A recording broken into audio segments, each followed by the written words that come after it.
Ever felt like the world's too loud, too cruel, or just plain absurd, and all you want is to scream back at it? That's the raw nerve Radiohead's Paranoid Android presses on, a spiraling journey through modern anxiety, from exhausted pleas to godlike revenge fantasies. We're unpacking every twisted lyric and sudden shift in tone to reveal why this track still feels like a punch to the gut decades later. Strap in, it's about to get chaotic.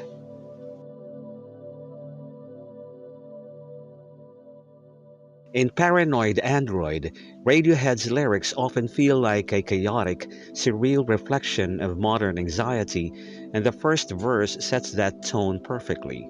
The opening line, "Please, could you stop the noise?"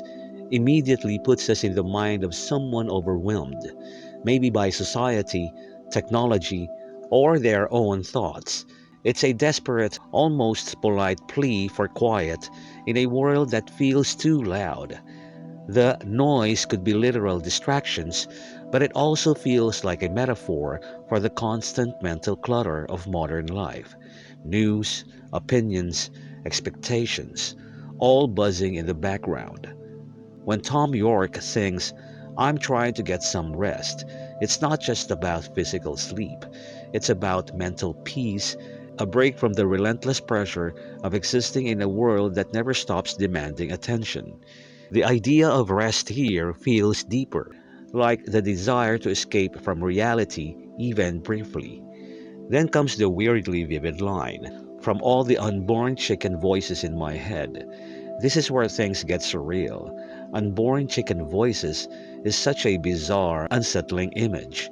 It could symbolize half formed thoughts, anxieties that haven't fully taken shape, or even societal pressures that feel small but multiply into something maddening.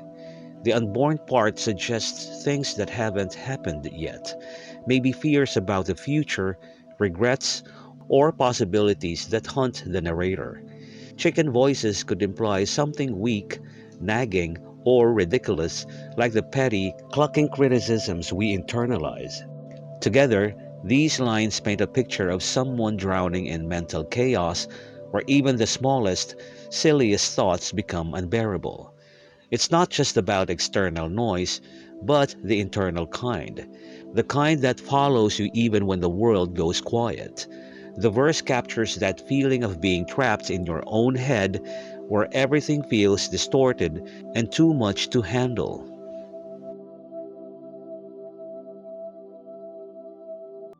The chorus is short but loaded with meaning, playing with themes of identity, alienation, and the fear of losing humanity in a mechanized world. The repeated line, "What's that?" feels like a distracted, almost dismissive response to something unsettling. Maybe an accusation, a realization, or just the noise of the outside world. It's the kind of reaction you'd have when someone says something that hits too close to home and you brush it off because you don't want to engage with it. Then comes the key line, "I may be paranoid, but not an android." On the surface, it's a defensive statement, as if the narrator is saying, "Yeah, I might be overly anxious or suspicious, but I'm still human." The word paranoid suggests a heightened awareness, maybe even irrational fear, which ties back to the song's overall theme of modern anxiety. But the real punch is in "not an android." An android is a robot designed to look and act human, so denying being one is a way of asserting humanity. But why would anyone even accuse you of being an android? This line taps into the fear of dehumanization, whether by technology, societal expectations, or even your own mental state. In a world that feels increasingly cold and automated, the narrator is still insisting, "I still feel things, I'm not just a machine." It could also be a jab at how modern life forces people into robotic routines, numbing emotions until they start questioning if they are even human anymore. The repetition of the chorus makes it feel like a mantra, like the narrator is trying to convince themselves as much as anyone else. It's both a protest and a plea, an acknowledgement of paranoia, which might actually be justified, while desperately clinging to the idea that being human still matters.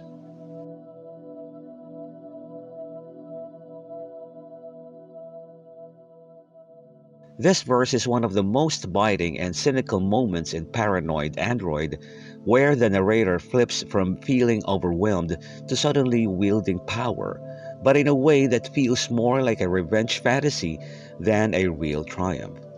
When I Am King sets up a hypothetical scenario where the speaker has absolute control, and the immediate next line, "You will be first against the wall," reveals how they'd use that power, violently silencing those who oppose them.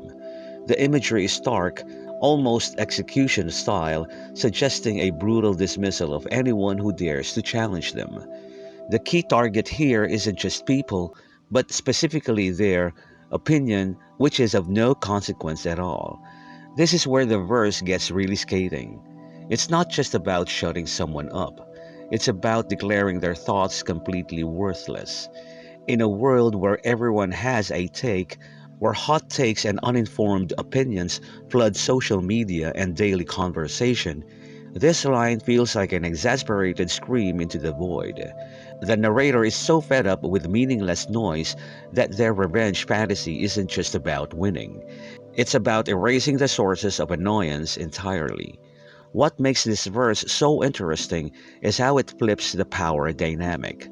Earlier in the song, the narrator is the one drowning in noise and paranoia, but here, they imagine themselves as the tyrant, dishing out the same kind of dismissal they probably felt from others. It's darkly humorous in a way, like, "Oh, you think your opinion matters? Try me when I'm in charge." But there's also a sadness to it because this fantasy of control comes from a place of powerlessness. It's not real authority, it's just rage turned inward and then exploded outward. The verse captures that modern frustration of feeling unheard while also recognizing how hollow it would feel to win by becoming just as cold and authoritarian as the forces that oppress you.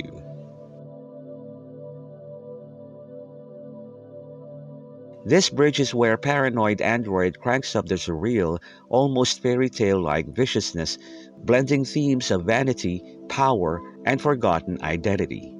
The opening line, "Ambition makes you look pretty ugly," immediately attacks the idea of ruthless self advancement, suggesting that the hunger for success distorts people into something grotesque.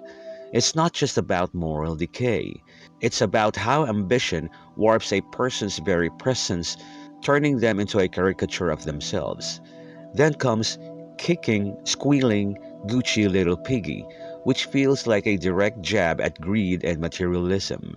The Gucci little piggy image is especially cutting, mixing luxury branding, Gucci, with animalistic gluttony, piggy, as if to say even the most polished, high status people are just spoiled brats throwing tantrums when they don't get their way. The repetition of, you don't remember, why don't you remember my name, shifts the tone to something more personal and bitter. It's the cry of someone who's been overlooked, erased, or dismissed. Maybe by the same ambitious, self absorbed people described earlier. There's a deep frustration here, like the narrator is screaming, "I mattered, and you just forgot me." It could be about fame, relationships, or just existing in a world where people move on too fast. Then the line, "Off with his head, man, off with his head, man," cranks up the intensity, borrowing from the Queen of Hearts in Alice in Wonderland, a figure who demands brutal, irrational punishments. It's both cartoonish and chilling, suggesting that in this world, power is arbitrary and mercy is non existent. Finally, "I guess he does," lands like a quiet, sarcastic punchline. After all the rage and demands for recognition, this undercutting reply implies that maybe the person did remember the narrator's name. They just didn't care enough to acknowledge it. It's a twist that makes the whole bridge even darker because it's not about being forgotten, it's about being ignored. The bridge ties back to the song's broader themes of dehumanization and paranoia, but here it's more personal, less about society's noise and more about the crushing feeling of being insignificant in someone else's story.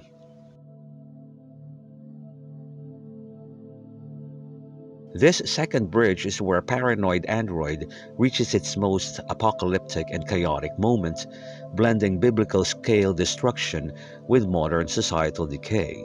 The repeated plea, rain down, come on, rain down on me, evokes both desperation and surrender, like someone begging for a cleansing disaster or divine punishment.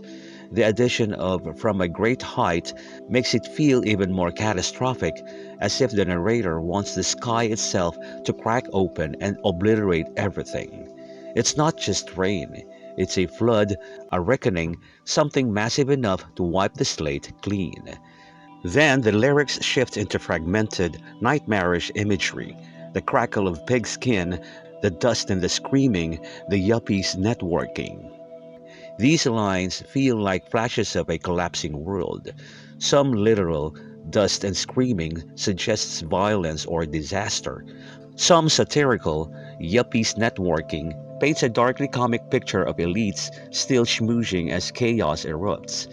The crackle of pigskin could reference football, a hollow, commercialized spectacle, or even something more grotesque like burning flesh. It's a jumble of modern and primal horrors, as if society's facade is crumbling to reveal something raw and brutal underneath. The repetition of the panic, the vomit, drives home the visceral, physical reaction to this unraveling, pure, uncontrolled terror. It's not just fear, it's the body rejecting the world it's trapped in. Then comes the chillingly ironic closer. God loves his children. On one level, it's a hollow reassurance, like empty piety in the face of suffering. On another, it's bitterly sarcastic. If this is love, what would wrath look like? The bridge leaves us with a sense of doomed inevitability, as if the chaos isn't just coming, but deserved, and even the idea of divine care feels like a cruel joke. It's the song's darkest moment, where paranoia and disillusionment curdle into something almost biblical.